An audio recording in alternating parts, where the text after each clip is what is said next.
Morning Hospitality, your one-stop shop for the latest news, noteworthy trends, and thought-provoking discussions across the industry. From hotels to short-term rentals to all things travel and hospitality, you'll find each episode equips you with the information that you need to start your week. Join us on Good Morning Hospitality every Wednesday, wherever you get your podcasts. Wow. New intro. Who this? I love it. We look official now. We do look official. It's definitely like, so by the way, for everybody that's joining us, if you caught that new intro, let us know what you think. Yeah, the hotel crew coming through. I like it. Yes, exactly. All our hotel lovers, all our hotel workers, all of that. Yeah, no, really, really great. So that being said, why don't we do a quick roll call and see where everyone is joining us in from? It looks like we've got Jeremy. Jeremy is actually joining us from Israel, which, by the way, thank you so much for joining us right now. That's incredible. First here. Yes. Stay safe. Yes, please stay safe. Definitely. Always continuing to check in with you. But everybody else, let us know where you're joining in from, whether it's the U.S., other places around the world. It's always so exciting to see, because we got lots of international friends too. I think last episode I saw like over 20 countries checking in. So let's see if we can beat that today. So let us know what country you're at or city. We love seeing it and seeing the support around the globe. And we're happy to bring you some interesting news. Yeah. And let us know what you want to hear about as well in the comments. Totally. Yeah. I mean, it's been a really interesting week. Oh, look, we got Esteban from Buenos Aires. I love Buenos Aires. Raphael, where are you joining us from today? Yeah, Raphael. Joining the crew. Let us know. Well, I'm joining from very foggy Los Angeles, by the way. I know you can't tell by my background, but. And I'm here from what we say is freezing cold Miami of 65 degrees. So it's going to snow. I think I got my snow jacket ready. That is cold. We are so spoiled. We are spoiled. I definitely have to say. Oh, we got some Miami. Okay, cool. We got lots of people in the house here. Now that we've done a little bit of a roll call, please definitely continue to let us know where you're joining us in from. But why don't we just go ahead and start diving into some topics, because we have some really interesting conversations to have today. Los Angeles. Okay, perfect. Oh my gosh, Stella's still in bed. Thank you for joining us. Thanks for joining us from bed, Stella. Perfect. I would still be in bed too, Stella, if I could. Oh, wait, which valley? That valley up north, like we got valley. London. I love seeing everyone here. So great. Okay. So interesting. Why don't we go ahead and talk about the all-inclusive resorts? Yeah, they're popping up everywhere. Well, I mean, look, they kind of have always been around to a certain extent, but right now, what's been interesting is seeing all the bigger brands really kind of double downing on their all-inclusive resorts, considering the current time and the economy with inflation. They're actually finding that all-inclusive resorts are proving to be very attractive for consumers, and it makes sense. You've got Marriott. Marriott was, I thought that was also really interesting. I mean, they're currently working on its first Ritz-Carlton all-inclusive resort, which is going to be pretty interesting. They've got a W Hotel all-inclusive resort that's going to be opening up in Brazil, or it already opened in Brazil.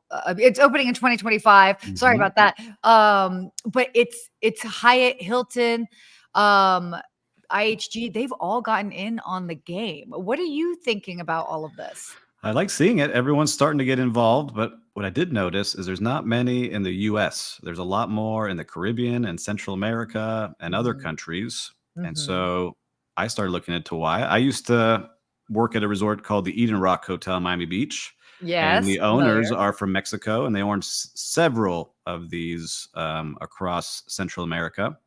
And they tried to do it in the United States and found very quickly that the labor was too expensive to be able to do it. So you start seeing this in other countries that you're able to, because the model's very different.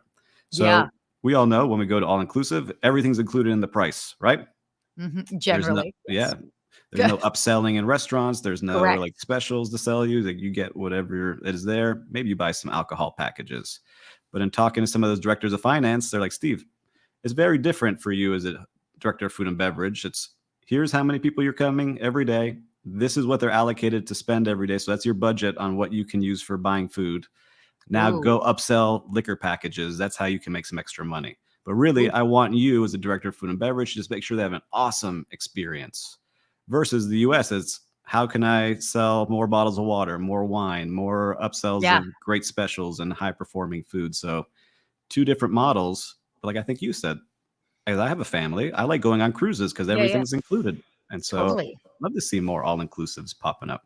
Yeah. Well, I love that you also broke down the business model behind the scenes and understanding why it does better in certain markets than others. I mean, even just looking at it from a consumer perspective, it certainly makes sense that, okay, yes, maybe in certain like beach leisure destinations where it just makes more sense to just kind of like stay at the resort and have that whole experience. Hmm. um but again, you also bring up another great point as far as like the family aspect. It's like really nice to know that, like, I've already paid for this. This is how much it's going to be. It's not going to necessarily be and then plus and then plus and then plus. Now, that's not to say that like you can't have a different type of vacation, but I think that this is what we're seeing is these bigger brands are really understanding that there is a market for that, and people Hmm. do want to kind of know what they're paying for before they get into it. Yeah, I love it. I like seeing them doing. I think it's what we talked about a little bit last week, kind of with like Yeah. residences. Like people like the Yeah. brands they like, and Yeah. I'm sure they wish they could experience those things. No, And definitely. in talking with some others, and I see some comments coming up, like Raphael mentioning exchange rates also influence those things, Ooh, right? yes. Because you get a Really lot great point. more value for the dollar in certain countries. Mhm. But I love it. I hope we see more and more of this, especially at the high end, right? I'd like Yeah. to see some of the ultra luxe popping up, the brands that we know and enjoy That's doing gonna be this. really fascinating to see, like, if they can really knock that out of the park. I mean, that's such a game changer, because of, like, the entire experience and what people are gonna be able to get. So, that's gonna Yeah. be really cool. Which brands would you want to see doing it? And for listeners and watchers too, like which brand would you want to see Ooh. getting into this? Ooh. Well, I think, I mean, the one that I'm most excited for that's already in the works is this Ritz-Carlton. Hmm. Um, me it's so tricky though to think, like, I mean, I don't know, 4 seasons? Like, would that be cool? Ooh, I think it would be Yeah. cool. I think they would do a fantastic job at what they're creating. That would be a Yeah. good one.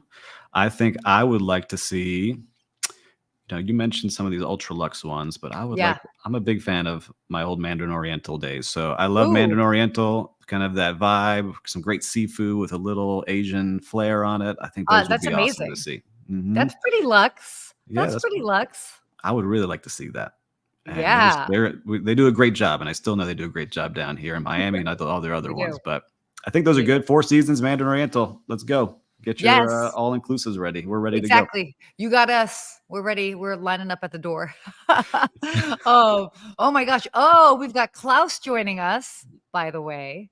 And Klaus is he joining us agrees. All mhm, right. He likes from those choices we made. Barcelona. Oh, Oh, Shangri-La. Shangri-La. Look at us. We're so excited about that. Hmm. Oh, Maria from Uruguay. Oh Yeah, my Maria, we got gosh. to get some all inclusives in your country. Argentina, Uruguay are beautiful areas. I Yes, love they are going very down there. beautiful. Okay, let's switch to our next topic that we have here. This is kind of cool. So Hilton recently announced that they're actually extending their loyalty program, and they're really looking to reward small businesses for booking direct. Now, what does this kind of mean? So basically, what they're doing is they're kind of creating a program or extending a program that is really geared towards smaller businesses so that they are able to book business rates and offer different perks to their employees, that you don't necessarily have to be a large company like an Apple or an Amazon, but you can be a smaller business and still, if you have frequent if you have employees and you're frequently having your employees stay at hotels, whatever that might be, having conferences or meetings, um, there are advantages for small businesses as well too.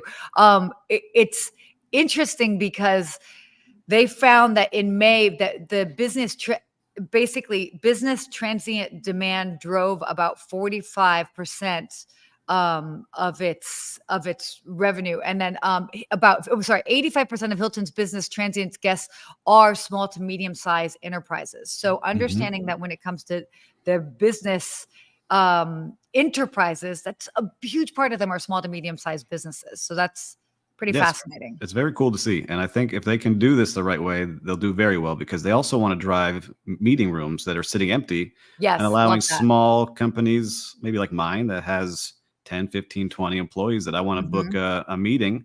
It's really hard to accomplish because, Yeah. as you know, working in a hotel, you call in, you got to wait for the meeting planner or the director of catering conference to get back Yeah. to you, where I just want to get a room the next day or 2 days from now, order some food and have it be in the room. They're working on creating that as part of this experience and then getting Hmm. points built up off of that. So the more Yeah. you come and the more you stay, you get rewarded because a lot of hotels, they don't do that, right? We've worked in some big Yeah. hotels where you see these mega conferences come through and you're all right, you stayed with us last year, but there's no way to really track and give them bonus points and Hmm. discounts and extras based on the volume of money they spend. It all comes down to your sales manager helping make that decision. So I like Yeah. seeing this taken into a way where they're controlling it. I'm hoping they don't Hmm. do it through a third party, right? I'm hoping they control the experience and Totally. No, people can book directly with them.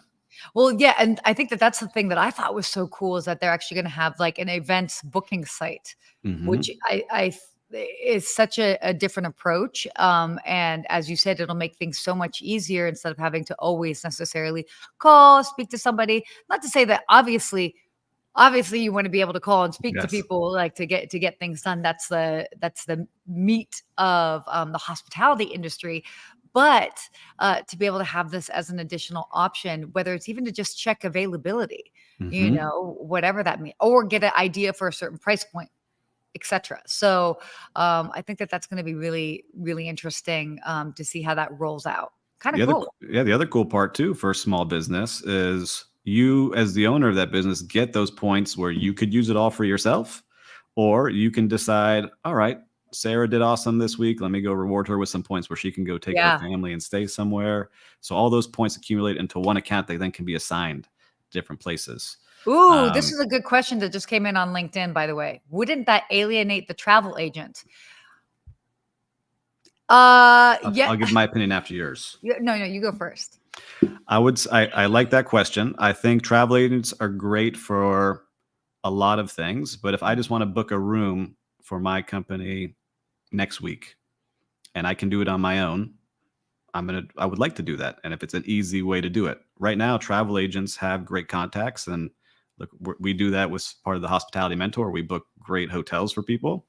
But I think there's a different experience with this. I still think travel agents do a fantastic job of creating awesome memory making trips. But if I want to book a meeting room down the street at the Hilton for 3 days from now, I don't know if I need a travel agent. Maybe I'm wrong. What do you think, Sarah? Well, so I don't necessarily see this as a way to replace a travel agent. If you're a smaller business and and you have somebody booking the travel for your company, the travel agent can still book as the on behalf of the small business. Hmm. So I think that that's I mean, I think Yeah. it's smart. So you can still totally have a travel agent, booking for your business should you feel like the volume's there or the need is there, etc. Obviously, it's such a personal thing, but I don't think it necessarily has to replace the travel agent. I think it's more so it's the perks that it's offering small businesses. So I see it more as that. Yes. And the other part too is I think this will start to spread. I know Marriott tried something similar-ish, more of just like booking Yeah. open spaces during like Yeah. pandemic time. Oh, that's right.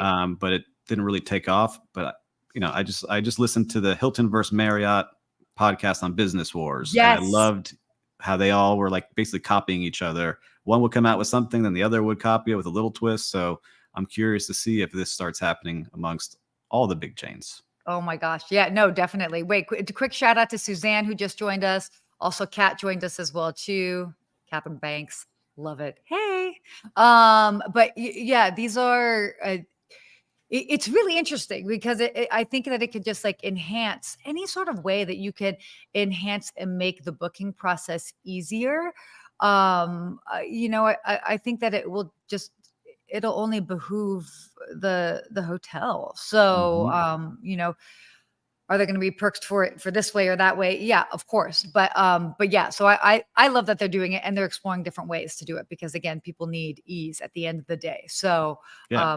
big I would fan love of to that. see it where I can see what's available, what menu options I can book easily in packages per person, and then someone can contact me after if they need to make sure I'm going to show up, but just make it as easy as possible. What AV I might need in the room, right? So Yeah. just 3 screens, keep it simple. Yeah. Here, that's the business plan. Here's the 3 screens to book this room, and then we can use the points for everything we need. And just like Suzanne said, the white bed wars, where Woo! Yeah, love that. everyone started going after when Weston came out with their heavenly beds. Everyone started copying Weston and Oh, Starwood and started yeah. going ultra comfy beds. So thanks, Uh-huh. Starwood, for Yeah, upgrading thank the you. bed game.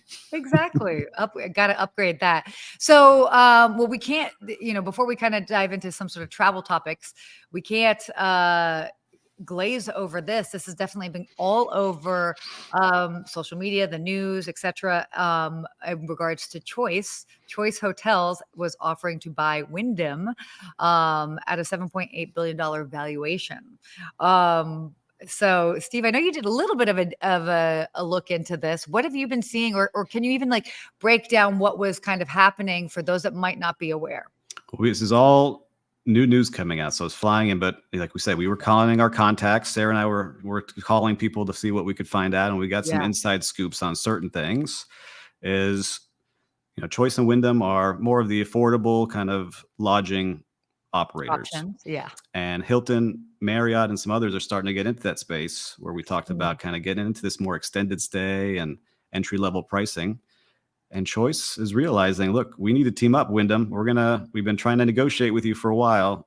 We could save $150 million if we team up together and really compete against these brands and stay relevant.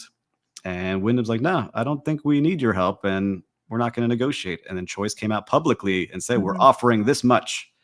Right. And so that got Yeah. spread around the news. Everyone was picking that up, that Choice is buying Wyndham, and Wyndham's like, oh, hold on here, Wait guys. a We second. say Pump no. the brakes. We never said yes. And now you're trying to do this publicly to kind of pressure us. We don't That's want it. fascinating. So now the question is, will somebody else buy Wyndham? Ooh. Or is Choice going to raise their price? We're going to have to see what happens. But, I'm not sure where this will go, but it seems like it's a giant part of the industry. Mm-hmm. What do you think? It's definitely. If you guys, because I know I was looking on LinkedIn, people have some strong feelings about it, and so certainly if you work for one of these properties and you have because you are boots on the ground, so to speak, or just have that sort of intel, would love to hear your insights on this because I know it's definitely. Judging by people's responses, they certainly feel very strongly about it. Yeah, 'cause But people who bought franchises said, I want yeah. to be with Wyndham or I want to be with Mhm. Choice, and they didn't choose the other for a certain reason. So I've seen a lot of that. Yeah, and I'd be curious to know because I don't know, firsthand, but what are the pros and cons? I don't want to even say pros and cons, but I mean, I'm sure that there are advantages to being with one or the other, whatever that might be. So certainly interesting times for sure. But by the way, Jim actually chimed in on the subject of beds. I know that this was kind of what we were talking about. Why so many pillows? Most end up on the floor. Oh my gosh, I feel like we're gonna have to talk about that later when we talk about The more bad guest menu. pillows, the better the brand. I think is Wait, what they said. Keep adding pillows, and we're gonna be better than the other brand. They wait. got Okay, two. wait. We're doing 7. Steve, what are your thoughts on pillows?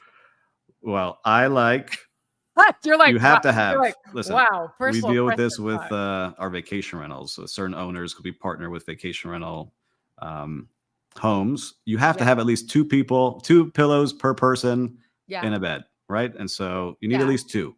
But I don't mind a nice little throw pillow to give a little flair if they can clean it and it can zip off. I don't want anyone's grossness on these pillows I staying love behind. I love how you're talking about throw pillows. That's crazy. But it's What is it? true. You're It's right. the hotel room you come in. You can see which ones are the gross pillows. I don't want to touch that one.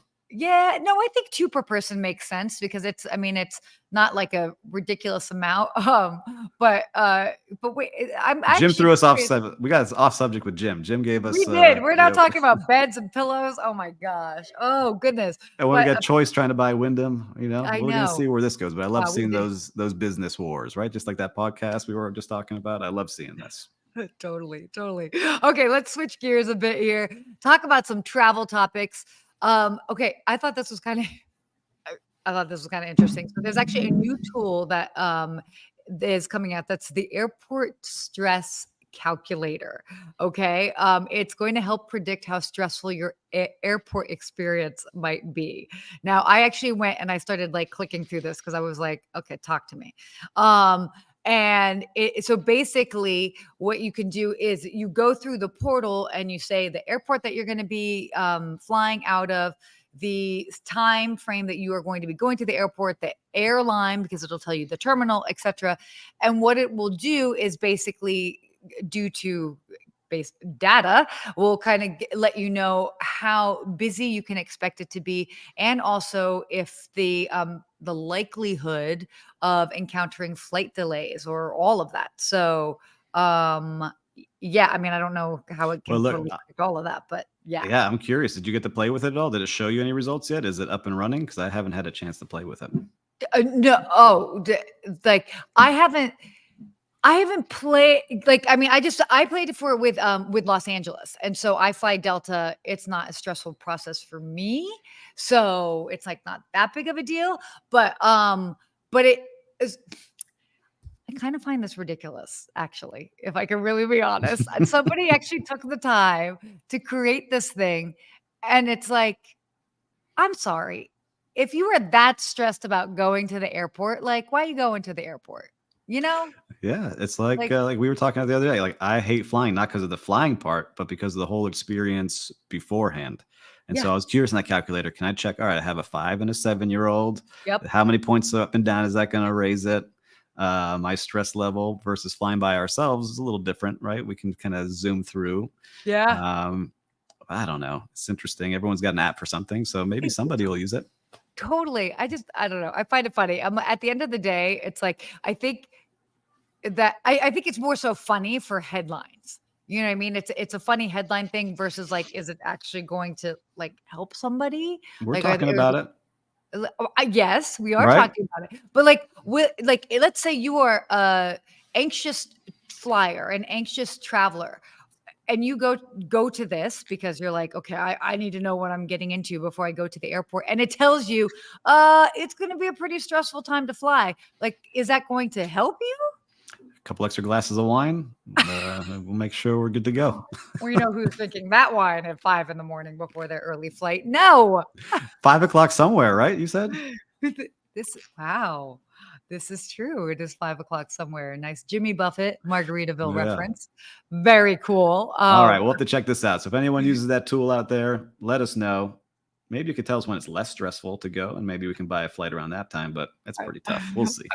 I think it's just ridiculous. Okay, let's talk about get TSA pre and you'll have 90% less stress. Correct in general. I actually just did a new segment last week talking about the difference of TSA pre, clear, all of that. And in general, yes, it is helpful, but it also depends on the airport. And because some airports, there are more travelers that travel with TSA pre-check. There are more travelers that travel with clear, etc. And so, but yes, in general, it is nice to not have to take out your laptop and do all that extra stuff when you're traveling that way. Okay, ready to talk about this? Okay, so last week, for those that may have missed it, we talked about annoying habits that people do on airplanes. Maybe not habits, but actions, behaviors. So we figured we'd bring it back home to hotels and talk about the different type of guests that maybe are, they shouldn't be behaving that way. And I hate to call them annoying because I want to be nice, but like sometimes just people do We'll say ridiculous pet things. peeves, right? Yeah, And this is pet not peeves. our list. This is Travel No. and Leisure's list. Correct. All right. So we're just Correct. reviewing theirs. Correct. Definitely. That's so much that. Okay. So kind of 7 going back down, the ill-mannered guest. So this is the guest that just like doesn't have manners, is rude. Rude. Yeah, rude. Jinx. Well, Yeah, I know. I know. Like I've never understood that. Like you're in a public space, like you know what that's like. This is not a surprise, but people have that.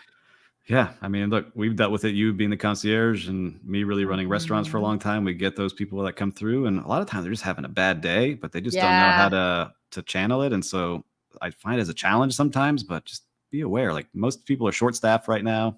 Most people are just trying to give you a great experience. No one's out to get you, Yeah. right? Just No, know that. totally. No one is out to get you. I always would remind people, I was like, hey, look, I'm on your side. I'm just trying to help.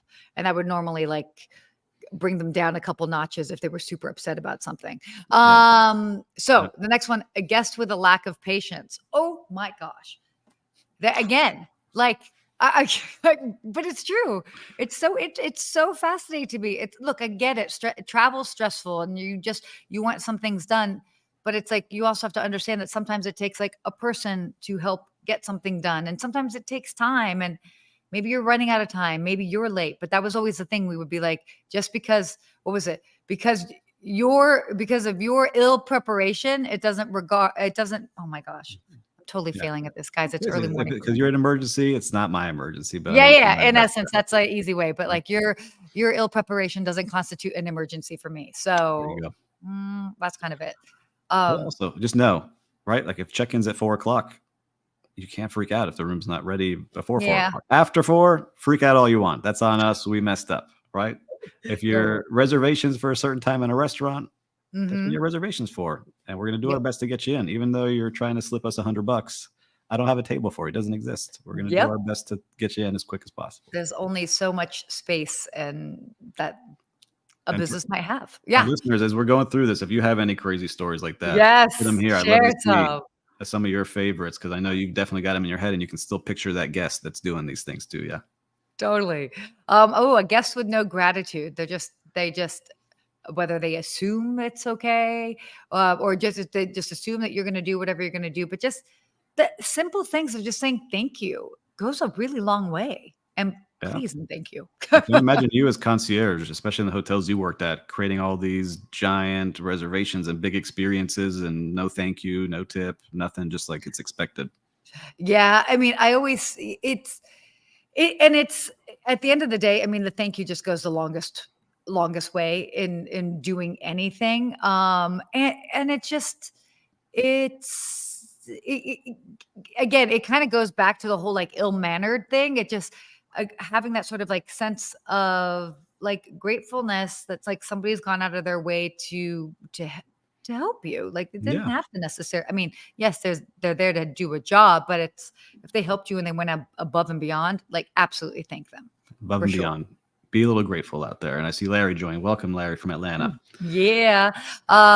Okay. So then there's the messy guest. This broke me actually during the pandemic. We had to clean hotel rooms, Oh no. and there were some rooms in a luxury hotel that were just Yeah. trashed and like disgusting and body liquids and blood and just gross things. And I was like, come on, guys, like what is happening in here? Like I can only imagine Yeah. what your house looks like. Yeah, no, totally. Oh my gosh, wait. So Christopher just he said a thank you wrapped in a $20 bill goes even further. Ha ha. You're right. It does. It does, depending on what it is. But I love that. And I That's funny. like Federica's where he's saying to complain is easier than to say a thank you. Yeah. So It's true. true. By the way, actually, I love that Frederica just mentioned that because if that's something that if somebody like I really make a point to compliment because all too often businesses only hear complaints.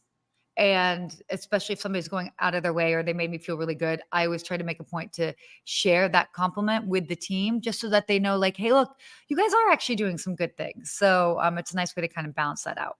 Yeah, one of my Um, go-tos if you're standing in a restaurant is always complimenting shoes, whether it's guys or oh, girls. Like, oh, I like those shoes. Those are nice. Those are my oh, go-to. Like, wow, thank you. Very nice. Shouldn't strut oh, I like around. that. I That's my tip like for you all today in the hotels. Use that one.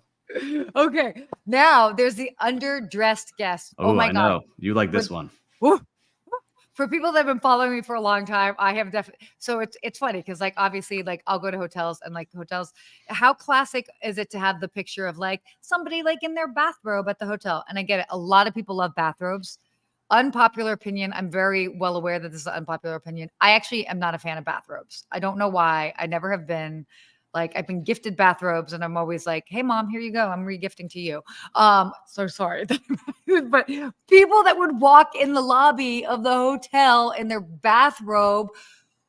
What? Why are you doing that? Look, one thing if you're wearing your bathrobe because you're going to the spa and you're going down this way, but like you're coming down to like the lobby restaurant in your bathrobe. Like, come on, really? Like, really?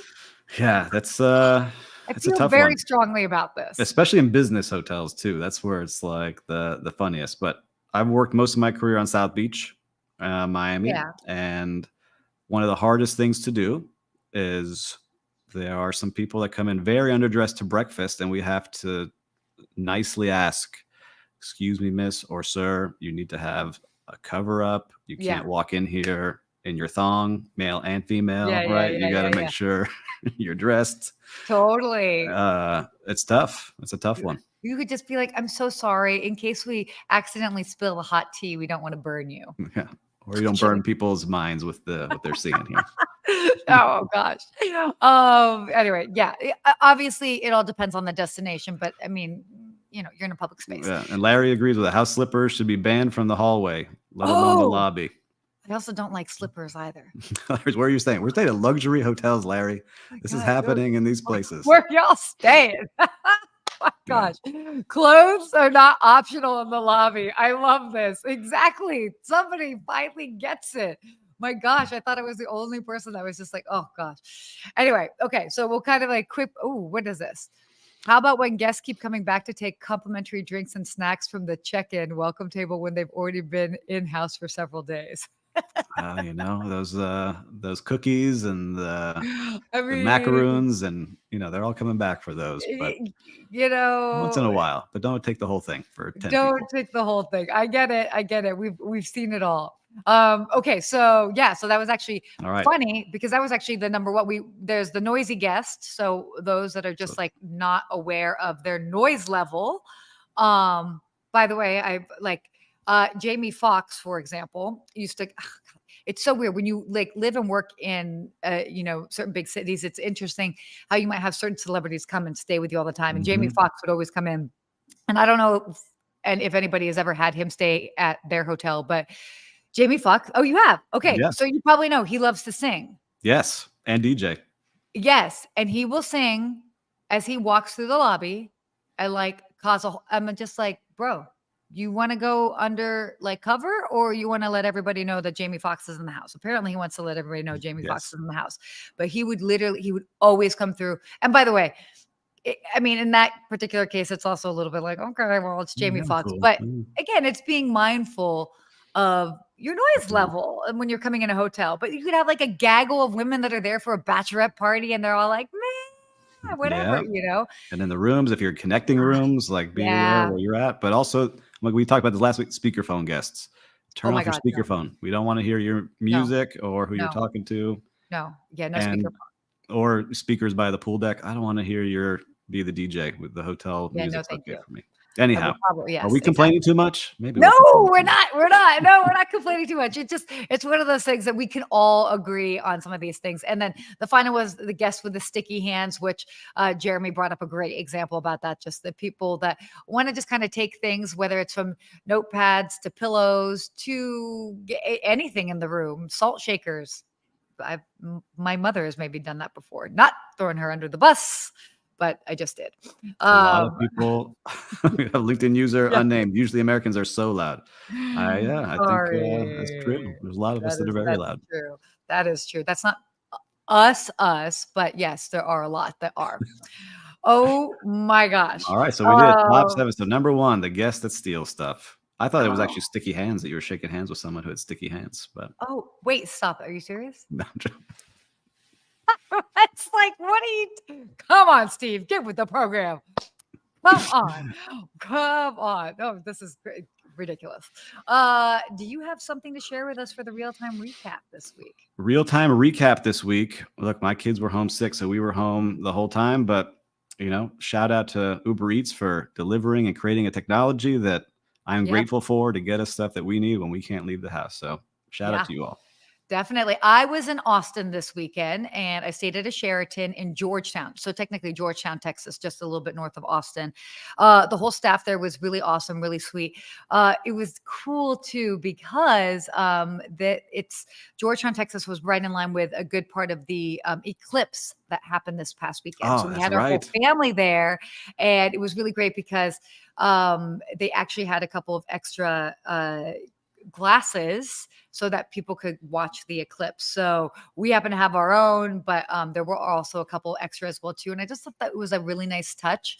So that so we were all kind of able to check out the eclipse together and it was pretty neat. So again, it's something simple like that you can do that really can make a big difference. So love And I that. saw it on social. Your mom looks like a lot of fun. Is she a lot of fun? She looks like she was having a great time and a good person to be around.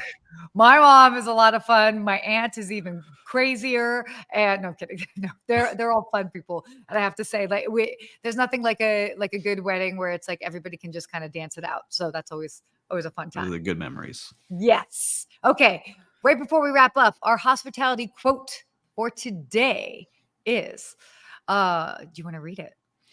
The great advantage of a hotel is that it is a refuge from home life, by George Bernard Shaw. I love this because how often do we think about going to a hotel is like, I mean, that's kind of like, we want it to be like a home away from home, but it's also nice that it's like, you just feel a little bit, it feels a little bit different than home too. I like sitting in hotel lobbies. I'm a hotel nerd. So like sometimes like after meetings, I'll just kind of hang out. I like that murmur in the lobby. I love the sounds. I like a well-run place and I like hanging out in them. Yeah, no, there's definitely something really nice about it that it puts you in a different space, a different environment. If I'm ever looking to just even get some extra work done, I find myself actually more likely to find myself like in a hotel lobby than say like a coffee shop. So again, there's something about it, but it's this nice way to kind of like just change things up a little bit. And it's a great cross section of individuals that that you can experience and see and meet from around the world. That's what's so cool about hotels. And I also like too, when we're working from them, I'm going to do a ranking of the best hotels to work from because some of these lobbies have the free coffee that I enjoy and they are very nice to work from. Am I going to call you? Are you going to be part of the Costco free sample crowd? No. But I do like those places. And my rule let's just we're on it. We're going along here is if you're going to hang out in a hotel lobby, you got to buy something and work from, and you can't bring a whole setup, just your laptop. No speakerphone. Oh gosh. Yeah. No speakerphone. No bueno. That's it for my Spanish for today. Okay. So, well, this is a fun episode. I know we went a little bit. We covered a lot. We did a great job here. I love doing these with you and I'm excited for next week already. We should do this more than once. I know. So that being said, thank you guys so much for joining us. If you have a question or a topic that you want us to cover next week, let us know. Send us either of us a DM. If you happen to be closer to one or the other, send both of us, whatever it is. But let us know. We're happy to cover different topics. Also, if there's something going on, just shoot it over our way. Also, be sure to sign up for the GMC report as well. You can go to the Good Morning Hospitality, sign up there so that you can stay up to date with everything that's happening in regards to venture capital or private equity and funding with different companies in the hospitality space. And you want to kind of wrap this up? Yeah, make sure to subscribe, like, and ring the bell, right? Make sure that you know when we're coming back on. And I love seeing all the familiar faces here that we see week after week. We appreciate you joining us. And if you're listening to this on the replay in your car, make sure to check out our new intro video. It came out really good. So we're excited to see it again next week. Pretty fun. No, this has been a great show. And as always, so thankful when you get to join us live and more exciting stuff coming next week. Yeah. See y'all next week. Yeah. Bye, guys.